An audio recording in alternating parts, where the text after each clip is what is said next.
Subscribe ಮಾಡಿ please. Billionaire psycho ಭಾಗ 8. ನೀನು ನಿನ್ನ ಮುಂದೆ ಏನಿದೆ ಅನ್ನೋದ್ರ ಕಡೆ ಗಮನನೇ ಹರಿಸ್ತಿಲ್ಲ ಅಂತ ಕಾಣಿಸ್ತಾ ಇದೆ. ನಡೆಯುವಾಗ ಮುಂದೆ ನೋಡಿ ನಡಿಬೇಕು ಅನ್ನೋ ಕನಿಷ್ಠ ಜ್ಞಾನನೂ ನಿನಗಿಲ್ವಾ? ನೋಡು, ನಾನು ಯಾವಾಗಲೂ ಇಲ್ಲಿ ಬಂದು ನಿಂತರೂ ಕೂಡ ನೀನು ಅದನ್ನು ಗಮನಿಸೇ ಇಲ್ಲ. ಭೂಮಿಕಾಳ ತಲೆ ತಗ್ಗಿಸಿದ ಮುಖವನ್ನು ತೀಕ್ಷ್ಣವಾಗಿ ನೋಡುತ್ತಾ ನಿಖಿಲ್ ತನ್ನ ಧ್ವನಿಯನ್ನು ತುಸು ತಗ್ಗಿಸಿ ಗಾಂಭೀರ್ಯದಿಂದ ಹೇಳ್ತಾನೆ. ಅಷ್ಟನ್ನು ಹೇಳಿ ಆತ ಮತ್ತೆ ತಿರುಗಿ ಕಾರಿಡಾರ್ನಲ್ಲಿ ಮುನ್ನಡೆಯಲು ಪ್ರಾರಂಭಿಸ್ತಾನೆ. ಭೂಮಿಕಾ ಅಸಹಾಯಕತೆಯಿಂದ ಏನು ಮಾತನಾಡದೆ ಮೌನವಾಗಿ ಅವನ ಹೆಜ್ಜೆ ಹಿಂದೆಯೇ ಹೆಜ್ಜೆ ಹಾಕುತ್ತಾ ಸಾಗ್ತಿದ್ಲು. ನಡೆಯುತ್ತಲೇ ನಿಖಿಲ್ ಮತ್ತೆ ಮಾತನ್ನು ಮುಂದುವರಿಸ್ದ. ಭೂಮಿಕಾ, ನಿನಗೊಂದು ವಿಷಯ ಚೆನ್ನಾಗಿ ಗೊತ್ತಿರಬೇಕು. ನನಗೆ ಹುಟ್ಟಿನಿಂದಲೇ ಒಂದು ದೊಡ್ಡ ಸಮಸ್ಯೆ ಇದೆ. ನನಗೆ ತುಂಬ ಬೇಗನೆ ವಿಪರೀತ ಕೋಪ ಬರ್ತದೆ. ಅದರಲ್ಲೂ ಯಾರಾದರೂ ನನ್ನ ನಿಯಮಗಳನ್ನು ಮೀರಿ ನನಗೆ ತೊಂದರೆ ಕೊಡಲು ಅಥವಾ ನನ್ನ ಕಣ್ಣಿಗೆ ಮಣ್ಣೆರಚಲು ಪ್ರಯತ್ನಿಸಿದರೆ ನನಗೆ ಅದನ್ನು ಯಾವುದೇ ಕಾರಣಕ್ಕೂ ಸಹಿಸೋಕೆ ಸಾಧ್ಯವಾಗೋದಿಲ್ಲ ಎಂದು ಹೇಳುತ್ತಾ ನಿಖಿಲ್ ಕಾರಿಡಾರ್ನ ಗೋಡೆಯ ಮೇಲಿದ್ದ ಒಂದು ವರ್ಣಚಿತ್ರದ ಮುಂದೆ ಬಂದು ಹಠಾತ್ತನೆ ನಿಂತ್ಕೊತಾನೆ. ಭೂಮಿಕಾ ಕೂಡ ತನ್ನ ನಡಿಗೆಯನ್ನು ನಿಲ್ಲಿಸಿ ಆ ಚಿತ್ರವನ್ನೇ ನೋಡುತ್ತಿದ್ದ. ಅವನ ಬೆನ್ನನ್ನೇ ದಿಟ್ಟಿಸಿದ್ಲು.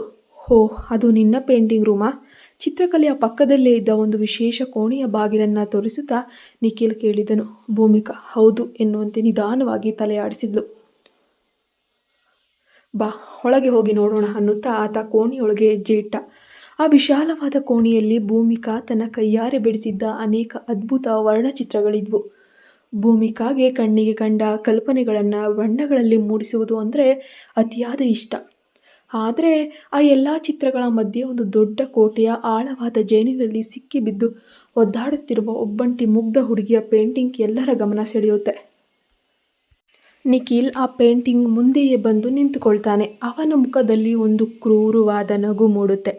ನಿನಗೆ ಗೊತ್ತಾ ಭೂಮಿಕಾ, ಈ ಪೇಂಟಿಂಗನ್ನು ನೋಡುತ್ತಿರುವಾಗ ನನಗೆ ನಿನ್ನ ಕಲ್ಪನೆಗಿಂತ ಹೆಚ್ಚಾಗಿ ಬೇರೆ ಏನೋ ಹಳೆಯ ನೆನಪು ಆಗ್ತಾ ಇದೆ. ಯಾರೋ ಒಬ್ಬರು ತಮ್ಮ ಮೂರ್ಖ ಬುದ್ಧಿ ಮತ್ತು ಕಲ್ಪನೆಯನ್ನು ಬಳಸ್ಕೊಂಡು ನನ್ನದೇ ಮಾರಿನಲ್ಲಿ ನನ್ನ ಕಣ್ಣು ತಪ್ಪಿಸಿ ಓಡಿ ಹೋಗಲು ಪ್ರಯತ್ನಿಸ್ತಿದ್ರು. ಹಾಗಾದರೆ ಈಗ ನಿನ್ನ ಪ್ರಾಮಾಣಿಕ ಅಭಿಪ್ರಾಯವೇನು ಹೇಳು? ನಾನು ನನ್ನ ನಿಯಮವನ್ನು ಮೀರಿದ ಆ ವ್ಯಕ್ತಿಗೆ ಇನ್ನು ಎಂದಿಗೂ ಮರೆಯದಂತಹ ಕಠಿಣ ಶಿಕ್ಷೆಯನ್ನು ಯಾಕೆ ನೀಡಬಾರ್ದು ಅಂತ ಹೇಳುತ್ತಾ ನಿಖಿಲ್ ನಿಧಾನವಾಗಿ ಭೂಮಿಕಾಳತ್ತ ಹೆಜ್ಜೆ ಇಡುತ್ತಾ ಅವಳನ್ನು ಸಮೀಪಿಸತೊಡಗಿದ್ದ. ಅವನ ಮಾತುಗಳಲ್ಲಿದ್ದ ಆ ಅಡಗಿದ ಬೆದರಿಕೆಯನ್ನು ಅರ್ಥ ಮಾಡಿಕೊಂಡ ಭೂಮಿಕಾಳ ಇಡೀ ಮುಖ ಭಯದಿಂದ ರಕ್ತಹೀನವಾಗಿ ಬಿಳಿಚಿಕೊಳ್ಳುತ್ತೆ. ಆತ ತನ್ನ ಕಡೆಗೆ ಒಂದೊಂದೇ ಹೆಜ್ಜೆ ಇಡುತ್ತಾ ಹತ್ತಿರ ಬಂದಂತೆಲ್ಲ ಅವಳು ಹೆದರಿಕೆಯಿಂದ ಇನ್ನೂ ಹೆಚ್ಚು ಹೆಚ್ಚು ಹಿಂದೆ ಸರಿಯಲು ಪ್ರಾರಂಭಿಸಿದ್ಲು. ಆದರೆ ಕೆಲವೇ ಕ್ಷಣಗಳಲ್ಲಿ ಅವಳ ಬೆನ್ನು ಹಲ್ಲೆ ಹಿಂಭಾಗದಲ್ಲಿದ್ದ ಒಂದು ಮರದ ಸ್ಟಡಿ ಟೇಬಲ್ಗೆ ಜೋರಾಗ್ಬಿಡಿತು.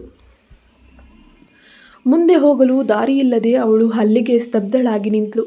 ನಿಖಿಲ್ ಈಗ ಅವಳ ಮುಖದ ತೀರಾ ಹತ್ತಿರ ಬಂದು ನಿಂತಿದ್ದ. ಆತನ ಉಸಿರಾಟದ ಬಿಸಿ ಗಾಳಿ ಅವಳಿಗೆ ತಾಕ್ತಿತ್ತು. ಅವರಿಬ್ಬರ ಮುಖಗಳ ನಡುವೆ ಕೇವಲ 5 ಸೆಂಟಿಮೀಟರ್ಗಳಷ್ಟು ಮಾತ್ರ ಅಂತರ ಇತ್ತು. ಅವನ ಕಣ್ಣುಗಳಲ್ಲಿದ್ದ ಆ ಭೀಕರ ರೌದ್ರಾವತಾರವನ್ನು ಅಷ್ಟು ಹತ್ತಿರದಿಂದ ನೋಡಲು ಸಾಧ್ಯವಾಗದೆ ಭೂಮಿಕಾ ಭಯದಿಂದ ತನ್ನ ಕಣ್ಣುಗಳನ್ನು ಗಟ್ಟಿಯಾಗಿ ಮುಚ್ಚಿಕೊಂಡ್ಳು.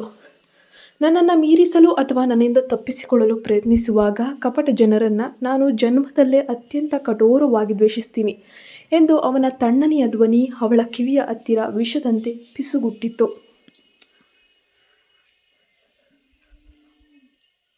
ಭೂಮಿಕಾ ದಿಢೀರನೆ ಕಣ್ಣು ತೆರೆದ್ಲು. ಅಷ್ಟರಲ್ಲಿ ನಿಖಿಲ್ ತನ್ನ ಬಲಿಷ್ಠವಾದ ಒಂದು ಕೈಯಿಂದ ಅವಳ 2 ಕೆನ್ನೆಗಳನ್ನು ಅತ್ಯಂತ ಬಲವಾಗಿ ನೋವಾಗುವಂತೆ ಹಿಡಿದು ಒತ್ತಿದ್ದ. ತನ್ನ ಮುಖವನ್ನು ಅವಳ ಮುಖಕ್ಕೆ ಹತ್ತಿರ ತಂದು ಕಣ್ಣುಗಳಲ್ಲಿ ಕಿಡಿಯನ್ನು ಉಗುಳುತ್ತಾ, ಈ ಬಾರಿ ನಾನು ಆ ಓಡಿ ಹೋಗಲು ಯತ್ನಿಸಿದ ಹುಡುಗಿಗೆ ಇಂತಹ ಒಂದು ಘೋರವಾದ ಪಾಠವನ್ನು ಕಲಿಸ್ತೇನೆ ಅಂದರೆ ಅವಳು ತನ್ನ ಇಡೀ ಜನ್ಮದಲ್ಲೇ ಮತ್ತೆ ಎಂದಿಗೂ ಅಂತಹ ಮೂರ್ಖತನದ ಧೈರ್ಯವನ್ನು ಮಾಡೋಕೆ ಯೋಚಿಸೋದೂ ಇಲ್ಲ ಎಂದು ಕ್ರೂರವಾಗಿ ಎಚ್ಚರಿಸಿ ಅವಳ ಕೆನ್ನೆಯನ್ನು ಜೋರಾಗಿ ಕೊಡವಿಬಿಟ್ಟ. ಅಲ್ಲಿಂದ ಹೊರಟು ಹೋಗ್ತಾನೆ. ಅವನು ಹೋದ ಮೇಲಷ್ಟೇ ಭೂಮಿಕಾಗೆ ಸರಿಯಾಗಿ ಉಸಿರಾಡೋಕ್ಕೆ ಸಾಧ್ಯವಾಗುತ್ತೆ. ಅವಳ ಹೃದಯ ಭಯದಿಂದ ಎಷ್ಟು ಬಡ್ಕೊಳ್ತಾ ಇತ್ತು ಅಂತ ಅಂದರೆ ಅದು ಎದೆಯನ್ನು ಸೀಳ್ಕೊಂಡು ಹೊರಗೆ ಹಾರಿ ಬಂದು ಬಿಡ್ತದೋ ಎನ್ನುವಂತಹ ತೀವ್ರ ಭೀತಿ ಅವಳನ್ನು ಆವರಿಸ್ತು. ಭೂಮಿಕಾ, ನಾನು ನಿನಗೆ ಈಗಾಗಲೇ ಸ್ಪಷ್ಟವಾಗಿ ಹೇಳಿದ್ದೆ, ನನ್ನ ಕಣ್ಣಿಗೆ ಮಣ್ಣೆರಚಲು ನೋಡಿದ ಆ ಮೂರ್ಖ ಹುಡುಗಿಗೆ ನಾನು ಖಂಡಿತವಾಗಿಯೂ ಕಠಿಣ ಶಿಕ್ಷೆ ಕೊಡ್ತೀನಿ ಅಂತ. ಮತ್ತು ಈಗ ಆಕೆಗೆ ಯಾವ ರೀತಿ ಘೋರ ಶಿಕ್ಷೆ ನೀಡಬೇಕು ಅನ್ನೋದನ್ನು ನಾನು ಈಗಲೇ ನಿರ್ಧರಿಸಿ ಬಿಟ್ಟಿದ್ದೇನೆ. ನಿಖಿಲ್ ತನ್ನ ಕಟುವಾದ ಧ್ವನಿಯನ್ನು ತಣ್ಣಗೆ ಹೇಳ್ತಾ ಇದ್ದಾನೆ. ಅವನ ಮಾತುಗಳು ನೇರವಾಗಿ ತನಗೆ ಅನ್ವಯಿಸುತ್ತದೆ ಎಂದು ತಿಳಿದ ಭೂಮಿಕಾಳಿಗೆ ಇಡೀ ಶರೀರ ನಡುಗಿತ್ತು. ಅವಳು ಅತ್ಯಂತ ಆತಂಕದಿಂದ ಕೈ ಮುಗಿಯುತ್ತಾ, ನಿಖಿಲ್, ದಯವಿಟ್ಟು ನನ್ನನ್ನು ಕ್ಷಮಿಸಿ. ನಾನು ನಿಮಗೆ ಮುಂಚಿತವಾಗಿ ಹೇಳದೆ ನನ್ನ ಅಪ್ಪನ ಜೊತೆ ಅಲ್ಲಿಂದ ಹೊರಟು ಹೋದೆ. ಹೌದು, ನನ್ನದು ತಪ್ಪಾಯಿತು. ಆದರೆ ನಾನು ನನ್ನ ಅಮ್ಮನನ್ನು ತುಂಬ ಮಿಸ್ ಮಾಡ್ಕೊಳ್ತಿದ್ದೆ. ಮದುವೆಯಾದ ಮೇಲಂತೂ ಅವಳ ನೆನಪು ನನ್ನನ್ನು ವಿಪರೀತವಾಗಿ ಕಾಡ್ತಾ ಇತ್ತು. ಹಾಗಾಗಿ ಹೇಗಾದರೂ ಮಾಡಿ ಅವಳನ್ನು ಒಮ್ಮೆ ಭೇಟಿಯಾಗಬೇಕೆಂದು ನಾನು ಅಲ್ಲಿಗೆ ಹೋಗಿದ್ದೆ ಅಷ್ಟೆ ಎಂದು ದೈನ್ಯವಾಗಿ ಬೇಡ್ಕೊಳ್ತಾ ಇದ್ದಾಳೆ. ಅವಳ ಮಾತನ್ನು ಕೇಳಿ ನಿಖಿಲ್ ತುಟಿಯಂಚಲ್ಲಿ ಕ್ರೂರವಾದ ನಗೆ ಮೂಡಿತು. ವಾಸ್ತವವಾಗಿ ಭೂಮಿಕಾ, ನಾನು ನಿನ್ನನ್ನು ಈ ಬಾರಿ ಸುಮ್ಮನೆ ಕ್ಷಮಿಸಿ ಬಿಡಬೇಕು ಅಂತಲೇ ಅಂದ್ಕೊಂಡಿದ್ದೆ. ಆದರೆ ನಾನು ಅಷ್ಟೊಂದು ಕಟ್ಟುನಿಟ್ಟಾಗಿ ಎಚ್ಚರಿಕೆ ನೀಡಿದ ನಂತರವೂ ನೀನು ನನ್ನ ಮಾತಿಗಿಂತ ನಿನ್ನ ಹಠಕ್ಕೆ ಕಟ್ಟು ಬಿದ್ದು ನಿನಗೆ ಏನು ಬೇಕೋ ಅದನ್ನೇ ಮಾಡಲು ಸಾಹಸ ಮಾಡ್ತಿದ್ಯಾ ಅಂದನು ನಿಖಿಲ್. ನನಗೆ ನನಗೆ ನನಗೆ ನಿಜವಾಗಿಯೂ ನನ್ನ ತಾಯಿ ತುಂಬ ನೆನಪಾದ್ಲು ನಿಖಿಲ್. ಅದರ ಆಚೆಗೆ ನಾನೇನು ಯೋಚಿಸಿಲ್ಲ ಎಂದು ಭೂಮಿಕಾ ಅಳುವ ಧ್ವನಿಯಲ್ಲಿ ತನ್ನನ್ನು ತಾನು ಸಮರ್ಥಿಸಿಕೊಳ್ಳಲು ಪ್ರಯತ್ನಿಸಿದ್ಲು. ಆದರೆ ನಿಖಿಲ್ ತನ್ನ ಕಿರಿದಾದ ಕಣ್ಣುಗಳಿಂದ ಅವಳ ಮುಖವನ್ನೇ ತೀಕ್ಷ್ಣವಾಗಿ ದಿಟ್ಟಿಸುತ್ತಾ ಅವಳ ಸುಳ್ಳನ್ನು ಒಂದೇ ಕ್ಷಣದಲ್ಲಿ ಸೀಳಿ ಹಾಕ್ತಾನೆ. ನೀನು ಕೇವಲ ಅಮ್ಮನನ್ನು ನೋಡಲು ಹೋಗಿದ್ದೀಯಾ ಭೂಮಿಕಾ? ನೀನು ನನ್ನ ಕಣ್ಣು ತಪ್ಪಿಸಿ ಜೈಲಿನಿಂದ ಶಾಶ್ವತವಾಗಿ ಓಡಿ ಹೋಗಬೇಕು ಅಂತಲೇ ಆ ಮನೆಗೆ ಪ್ಲ್ಯಾನ್ ಮಾಡಿಕೊಂಡು ಹೋಗಿದ್ದೆ ಅನ್ನೋದು ನನಗೆ ಅರ್ಥವಾಗುತ್ತಿಲ್ಲ ಅಂತ ನೀನು ಭಾವಿಸ್ತೀಯಾ ಎಂದು ಸಿಂಹದಂತೆ ಗರ್ಜಿಸ್ತಾನೆ. ಅವನ ಬಾಯಿಂದ ಅಸಲಿ ಸತ್ಯ ಹೊರಬಂದಂತೆ ಭೂಮಿಕಾಳ ಇಡೀ ಪ್ರಪಂಚವೇ ಸ್ತಬ್ಧವಾಗಿ ಹೋಗುತ್ತೆ. ಅವಳು ಆಘಾತದಿಂದ ಪೂರ್ತಿ ಮೌನವಾಗಿ ಹೋದ್ಲು. ಅವಳ ಬಾಯಿಂದ ಯಾವುದೇ ಶಬ್ದ ಹೊರಬರಲಿಲ್ಲ. ಅವಳ ಆ ಮುಖಭಾವ ಮತ್ತು ಮೌನವನ್ನೇ ನೋಡುತ್ತಾ ನಿಖಿಲ್ ವಿಜಯದ ನಗು ನಗುತ್ತಾ ಹೇಳ್ತಾನೆ, ಈಗ ನಿನ್ನ ಮುಖದಲ್ಲಿರೋ ಈ ಮೌನ ಮತ್ತು ನನ್ನ ಹಿಂದಿನ ನಡವಳಿಕೆ ನಾನು ಅಂದುಕೊಂಡಿದ್ದು 100% ಸರಿ ಮತ್ತು ನಿನ್ನ ಮನಸ್ಸಿನಲ್ಲಿ ಕಳ್ಳತನವಿತ್ತು ಅನ್ನೋದನ್ನು ಸ್ಪಷ್ಟವಾಗಿ ಖಚಿತಪಡಿಸ್ತಾ ಇದೆ. ಇಲ್ಲ ಇಲ್ಲ ಇಲ್ಲ ನಿಖಿಲ್, ನೀನು ಸಂಪೂರ್ಣವಾಗಿ ಏನೋ ತಪ್ಪು ಅರ್ಥ ಮಾಡ್ಕೊಳ್ತಿದ್ದೀಯಾ ಅಷ್ಟೆ. ನನ್ನ ಮನಸ್ಸಿನಲ್ಲಿ ಯಾವುದೇ ಕಳ್ಳತನ ಇಲ್ಲ ಎಂದು ಭೂಮಿಕಾ ತಳಮಳಿಸುತ್ತಾ ದಿಗ್ಭ್ರಮೆಗೊಂಡು ತಡಬಡಾಯಿಸ್ತಾ ಇದ್ದಾಳೆ. ನಾನು ಹೇಳಿದ್ದು ತಪ್ಪೋ ಸರಿಯೋ ಅನ್ನೋದು ನನಗೆ ಚೆನ್ನಾಗಿ ಗೊತ್ತು ಭೂಮಿಕಾ. ಅಂದ ಹಾಗೆ ನಿನ್ನ ತಂದೆ ನವೀನ್ ಸರ್ದೇಸಾಯಿ ಅಂದು ಮದುವೆ ಮಂಟಪದಲ್ಲಿ ಹೇಳಿದ ಮಾತು ನಿನಗೆ ನೆನಪಿದೆಯಾ? ನಿಖಿಲ್ ಅತ್ಯಂತ ನಿಧಾನವಾಗಿ ಭೂಮಿಕಾಳ ತೀರಾ ಹತ್ತಿರ ಬಂದನು. ಅವಳ ರೇಷ್ಮೆಯಂತಹ ಕೂದಲನ್ನು ತನ್ನ ಕ್ರೂರ ಬೆರಳುಗಳಿಂದ ಸ್ಪರ್ಶಿಸುತ್ತಾ ಅತ್ಯಂತ ಮೆಲುಧ್ವನಿಯಲ್ಲಿ ಪಿಸುಗುಟ್ಟಿದ್ದ. ಇನ್ಮೇಲೆ ನೀನು ನನ್ನ ಹೆಂಡತಿಯಾಗಿ ನನ್ನ ಸಂಪೂರ್ಣ ಇಷ್ಟ ಕಷ್ಟಗಳನ್ನು ನೋಡಿಕೊಂಡು ನನ್ನನ್ನು ಚೆನ್ನಾಗಿ ಸಾಕಿ ಸಲಹಬೇಕು ಅಂತ ನಿನ್ನ ತಂದೆಯೇ ನಿನ್ನ ಕೈಯನ್ನು ನನ್ನ ಕೈಗಿಟ್ರು.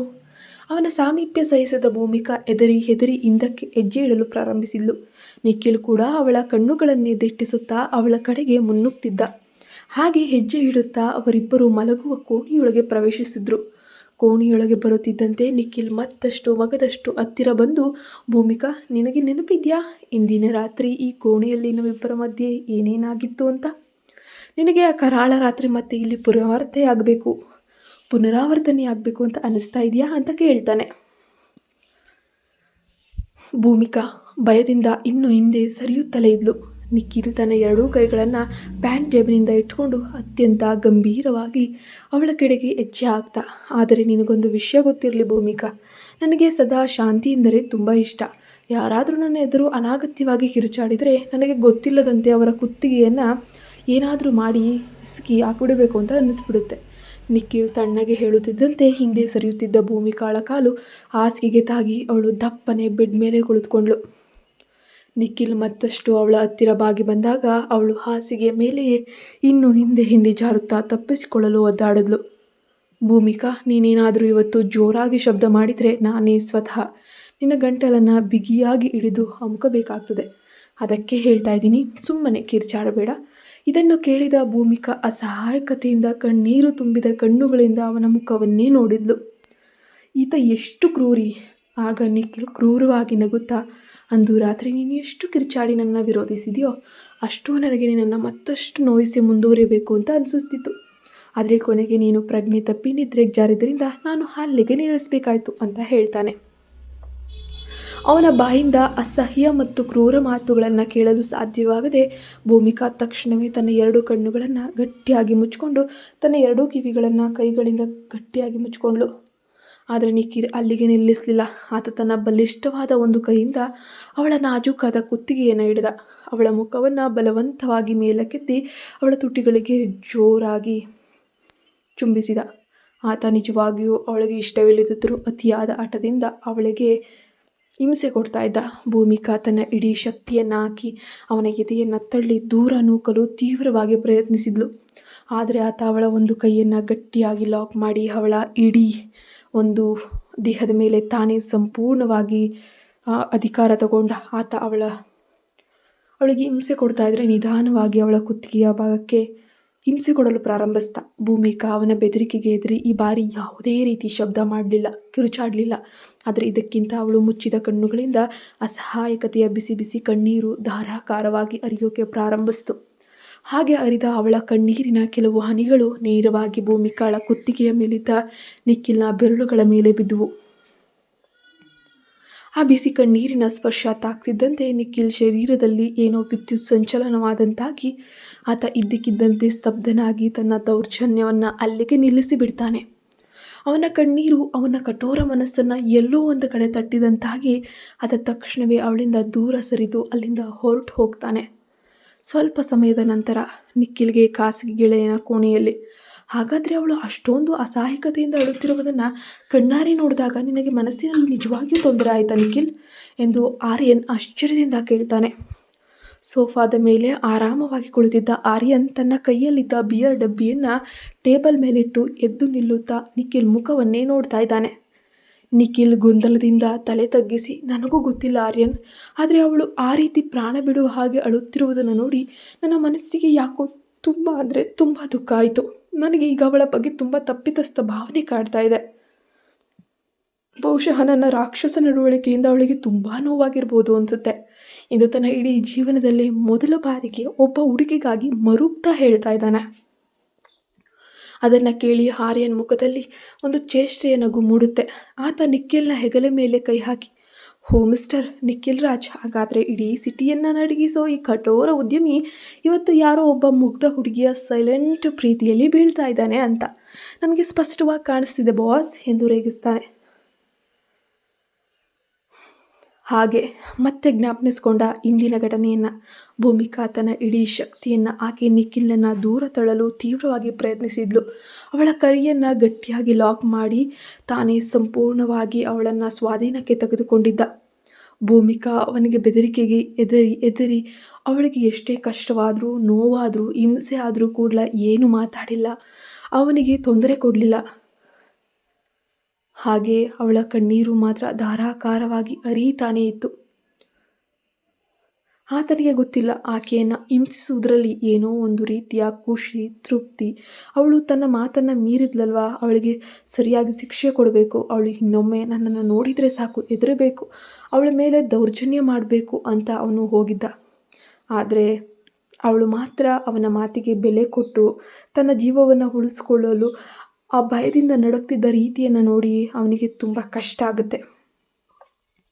ಆತ ಸ್ವಲ್ಪ ಹೊತ್ತು ಅವಳ ಮುಗ್ಧ ಮುಖವನ್ನೇ ಯಾವುದೇ ರಿಯಾಕ್ಷನ್ ಇಲ್ಲದೆ ನೋಡ್ತಾ ಇದ್ದ.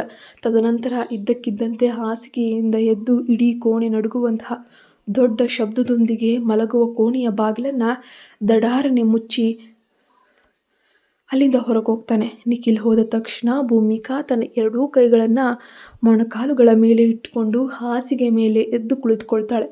ತನ್ನ ಎರಡೂ ಕೈಗಳ ಮಧ್ಯೆ ಮುಖವನ್ನು ಊದ್ಕೊಂಡು ಬಿಕ್ಕಿ ಬಿಕ್ಕಿ ಅಳಲು ಆರಂಭಿಸ್ತಾಳೆ. ಅವನ ಬಲವಂತದ ದೌರ್ಜನ್ಯದಿಂದಾಗಿ ಅವಳ ಬಟ್ಟೆಗಳು ಸ್ವಲ್ಪ ಅಸ್ತವ್ಯಸ್ತವೂ ಆಗಿದ್ವು. ಅವಳು ಅಳುತ್ತಲೇ ಇದ್ಲು. ಸ್ವಲ್ಪ ಸಮಯದ ನಂತರ ಅವಳು ಹೇಗೋ ಕಷ್ಟಪಟ್ಟು ತನ್ನ ಅಳುಕನ್ನು ತಡೆದು ಎದ್ಲು. ಕಪಾಟಿನಲ್ಲಿದ್ದ ತನ್ನ ನೈಟ್ ಸೂಟನ್ನು ತೆಗೆದುಕೊಂಡು ಧರಿಸಿ ಸೀದಾ ಬಾತ್ರೂಮ್ಗೆ ಹೋಗಿ ಸ್ನಾನ ಮುಗಿಸ್ಕೊಂಡು ಬಂದಿದ್ಲು. ನಿಖಿಲ್ ಈಗಾಗಲೇ ಕಾರ್ ತಗೊಂಡು ಮನೆಯಿಂದ ಹೊರಟು ಹೋಗಿದ್ದಾನೆ ಎಂಬ ಸತ್ಯ ಅವಳಿಗೆ ಅರಿವಾಯಿತು. ಮನೆಯಲ್ಲಿ ಯಾರೂ ಇಲ್ಲದಿದ್ದರೂ ಕೂಡ ಈಗ ಈ ಪರಿಸ್ಥಿತಿಯಲ್ಲಿ ಇಲ್ಲಿಂದ ತಪ್ಪಿಸಿಕೊಳ್ಳಲು ಮತ್ತೊಮ್ಮೆ ಸಾಹಸ ಮಾಡುವ ಧೈರ್ಯ ಆಕೆಗೆ ಬರಲಿಲ್ಲ. ಆ ಜೈಲಿನ ನಿಯಮಗಳನ್ನು ಮೀರಲು ಅವಳು ಹೆದರಿದ್ಲು. ಹಾಗಾಗಿ ಅವಳು ಸುಮ್ಮನೆ ಹಾಸಿಗೆ ಮೇಲೆ ಬಂದು ಮಲಗಿ ಕಣ್ಮುಚ್ಚಿಕೊಂಡ್ಳು. ನಿಶಕ್ತಿ ಮತ್ತು ಮಾನಸಿಕ ಕಿರಿಕಿರಿಯಿಂದಾಗಿ ಸ್ವಲ್ಪ ಸಮಯದ ನಂತರ ಅವಳು ಗಾಢ ನಿದ್ರೆಗೆ ಜಾರಿದ್ಲು. ಮಧ್ಯರಾತ್ರಿ ನಿಖಿಲ್ನ ಆಪ್ತ ಸ್ನೇಹಿತ ಆರ್ಯನ್ನ ಫ್ಲಾಟ್ನಲ್ಲಿ, ನಿಖಿಲ್, ನೀನೇನಾದರೂ ಸಮಯ ನೋಡಿದೆಯಾ? ಈಗ ಮಧ್ಯರಾತ್ರಿ 12:30 ದಾಟಿದೆ. ನೀನೇನು ಇನ್ಫಾರ್ಮ್ ಮಾಡದೆ ನನ್ನ ಫ್ಲ್ಯಾಟ್ಗೆ ಬಂದು ಈ ಕತ್ತಲ ಕೋಣೆಯಲ್ಲಿ ಯಾವುದೇ ಶಬ್ದ ಮಾಡದೆ ದೇವರ ಥರ ಕುಳಿತಿದ್ಯಲ್ಲೋ. ನಿನ್ನನ್ನು ಈ ಕತ್ತಲೆಯಲ್ಲಿ ಇದ್ದಕ್ಕಿದ್ದಂತೆ ನೋಡ್ತಾ ಇದ್ರೆ ನಾನು ಎಷ್ಟು ಹೆದರಿದೆ ಗೊತ್ತಾ? ನನಗೆ ಇನ್ನೇನು ಹಾರ್ಟ್ ಅಟ್ಯಾಕ್ ಆಗುವ ಹಂತಕ್ಕೆ ತಲುಪಿಬಿಟ್ಟಿತ್ತು. ಅಷ್ಟಕ್ಕೂ ಲೈಟ್ ಹಾಕದೆ ಕತ್ತಲೆಯಲ್ಲಿ ಯಾಕೆ ಕೂತಿದ್ಯಾ, ನಿನ್ನ ಕಾರ್ ಎಲ್ಲಿದೆ ಎಂದು ಆರ್ಯನ್ ಗಾಬರಿಯಿಂದ ಮತ್ತು ಕೋಪದಿಂದ ಉದುರಿದನು. ಆದರೆ ನಿಖಿಲ್ ಮಾತ್ರ ಅವನ ಯಾವುದೇ ಮಾತಿಗೆ ತಲೆ ಕೆಡಿಸಿಕೊಳ್ಳದೆ ಅತ್ಯಂತ ನಿಶ್ಶಬ್ದವಾಗಿ, ಆರ್ಯನ್, ಮೊದಲು ಏನಾದರೂ ಕುಡಿಯಲು ತಂದು ಕೊಡ್ತೀಯಾ ಅಂತ ಕೇಳ್ತಾನೆ. ಅವನ ಗಂಭೀರ ಮುಖಭಾವವನ್ನು ನೋಡಿದ ಆರ್ಯನ್, ಡ್ಯೂಡ್, ಅಸಲಿಗೆ ಏನಾಗಿದೆ ನಿನಗೆ ಈಗಷ್ಟೇ ಮದುವೆ ಆಗಿರೋ ಹೊಸ ಲೈಫಲ್ಲಿ ಇದೆಯಾ. ಈ ಸಮಯದಲ್ಲಿ ನೀನು ನಿನ್ನ ಸುಂದರ ಹೆಂಡತಿಯ ಜೊತೆ ನಿನ್ನ ಮಹಲ್ನಲ್ಲಿ ವಾಸಿಸ್ಬೇಕಲ್ವಾ. ಅದನ್ನು ಬಿಟ್ಟು ಮಧ್ಯರಾತ್ರಿ ನನ್ನ ಮನೆಗೆ ಯಾಕೆ ಬರ್ತಿದೀಯಾ. ಇತ್ತೀಚೆಗೆ ನೀನು ನನ್ನ ಮನೆಯನ್ನೇ ನಿನ್ನ ಪರ್ಸನಲ್ ಆಫೀಸ್ ಮಾಡ್ಕೊಂಡ್ಬಿಟ್ಟಿದೀಯಾ. ನೋಡಿಲಿ, ಎಲ್ಲೆಂದರಲ್ಲಿ ಬರೀ ನಿನ್ನ ಕಂಪನಿಯ ಫೈಲ್ಗಳೇ ಬಿದ್ದು ಒದ್ದಾಡ್ತಾ ಇವೆ. ನೋಡು ಇಲ್ಲಿ, ಬರೀ ಕಂಪನಿಗಳ ಫೈಲ್ಗಳೇ, ಬೇಸರದಿಂದ ಹೇಳ್ತಾನೆ ಆರ್ಯನ್. ಹಾಗಾದರೆ ಈಗ ಅದಕ್ಕೇನು. ನಿಖಿಲ್ ತನ್ನ ಕಣ್ಣುಗಳನ್ನು ಕಿರಿದಾಗಿಸ್ಕೊಂಡು ತಣ್ಣಗೆ ಕೇಳಿದ. ಏನು ಹೇಳ್ತಿದ್ಯಾ ಬಾಸ್? ಎಂಥ ಮೂರ್ಖ ನೀನು. ನಿನ್ನ ಕೆಲಸದ ನೆನಪಿನಲ್ಲಿ ಹಗಲಿನಲ್ಲಿ ಇಲ್ಲಿಗೆ ಬರೋದು ಓಕೆ. ಹಾಗಾದರೆ ಇವತ್ತು ಇಡೀ ರಾತ್ರಿ ಕಳೆದು ಮಧ್ಯರಾತ್ರಿಯಲ್ಲಿ ಇಲ್ಲಿಗೆ ಯಾಕೆ ಓಡಿ ಬಂದೆ? ಮತ್ತು ನೀನು ಇತ್ತೀಚೆಗೆ ಯಾಕೆ ಇಷ್ಟೊಂದು ಅತಿಯಾಗಿ ಕುಡಿತಾ ಇದೆಯಾ? ಮನೆಯಲ್ಲಿ ಏನಾದರೂ ದೊಡ್ಡ ಗಲಾಟೆ ಏನಾದರೂ ನಡೀತಾ ಇದೆಯಾ? ಏನು ಕತೆ? ಹಾಗೆ ಭೂಮಿಕಾ ನಿನ್ನ ನಡುವೆ ಏನಾದರೂ? ಆರ್ಯನ್ ಕುತೂಹಲದಿಂದ ಪ್ರಶ್ನೆಗಳ ಸಿರಿಮಳೆಯನ್ನೇ ಮಾಡ್ದ. ಆಗ ನಿಖಿಲ್ ಶೂನ್ಯದತ್ತ ಕಣ್ಣು ನೆಟ್ಟು ತನ್ನ 2 ಬೆರಳುಗಳಿಂದ ಹಣೆಯನ್ನು ಬಲವಾಗಿ ಉಜ್ಜಿಕೊಳ್ಳುತ್ತಾ ಅತ್ಯಂತ ಗಂಭೀರ ಧ್ವನಿಯಲ್ಲಿ ಹೇಳ್ತಾನೆ, ಆರ್ಯನ್, ಆ ಮುಗ್ಧ ಹುಡುಗಿ ಭೂಮಿಕಾ ಇತ್ತೀಚೆಗೆ ನನ್ನ ಇಡೀ ಗಮನವನ್ನು ಬೇರೆಡೆಗೆ ಸೆಳೀತಾ ಇದ್ದಾಳೆ. ನನ್ನ ಇಡೀ ಮೈಂಡ್ ಅವಳ ಯೋಚನೆಯಲ್ಲೇ ಮುಳುಗೋಗಿದೆ. ಆರ್ಯನ್ ಅಪಹಾಸ್ಯ ಮಾಡುತ್ತಲೇ, ಹೌದು, ನಿನ್ನ ಈ ಕಾಂಟ್ರಾಕ್ಟ್ ಮದುವೆಯ ತಮಾಷೆ ನೋಡಿದರೆ ನನಗೂ ನಗು ಬರ್ತಿದೆ ನಖಿಲ್. ಮದುವೆ ಮಾಡಿಕೊಂಡು ಒಂದೇ ಮನೆಯಲ್ಲಿದ್ದು ಅಪರಿಚಿತರಾಗಿ ಇರ್ತೀರಂತೆ. ಸರಿ ಅಂತ ಹೀಯಾಳಿಸ್ತಾನೆ.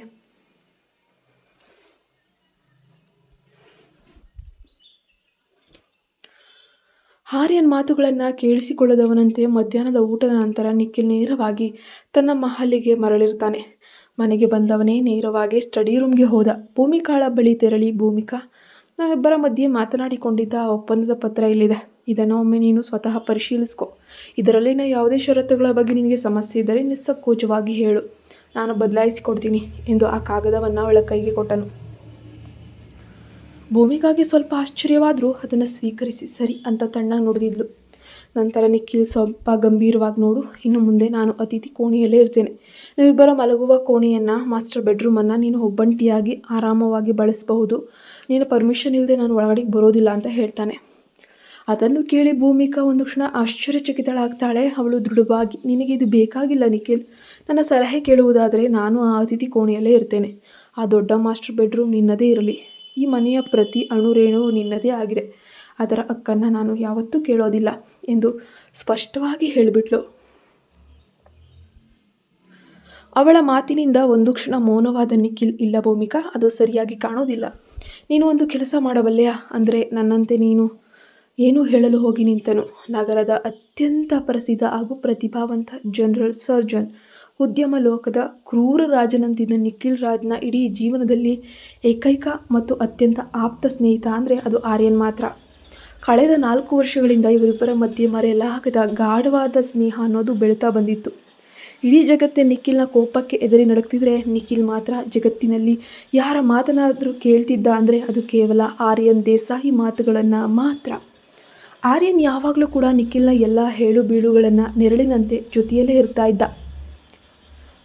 ಅವತ್ತು ಆಸ್ಪತ್ರೆಯಲ್ಲಿ ತುರ್ತು ಶಸ್ತ್ರಚಿಕಿತ್ಸೆಗಳಿಂದ ಕಾರಣ ಆರ್ಯನ್ನ ಡ್ಯೂಟಿ ಮುಗಿಯುವುದು ತುಂಬ ತಡವಾಗಿತ್ತು. ಆತ ಆಸ್ಪತ್ರೆಯಿಂದ ಸುಸ್ತಾಗಿ ತಡರಾತ್ರಿ ತನ್ನ ಮನೆಗೆ ಮರಳುತ್ತಾನೆ. ಆತ ಆ ವಿಶಾಲವಾದ ಫ್ಲ್ಯಾಟ್ನಲ್ಲಿ ಒಬ್ಬಂಟಿಯಾಗಿ ವಾಸಿಸ್ತಿದ್ದ. ಆತ ಕೀಲಿ ಹಾಕಿ ಫ್ಲ್ಯಾಟ್ನ ಮುಖ್ಯ ಬಾಗಿಲು ತೆಗೆದು ಒಳಗೆ ಹೆಜ್ಜೆ ಇಟ್ಟಾಗ ಇಡೀ ಲಿವಿಂಗ್ ರೂಮ್ ಸಂಪೂರ್ಣವಾಗಿ ಕಗ್ಗತ್ತಲಲ್ಲಿ ಮುಳುಗಿ ಹೋಗಿತ್ತು.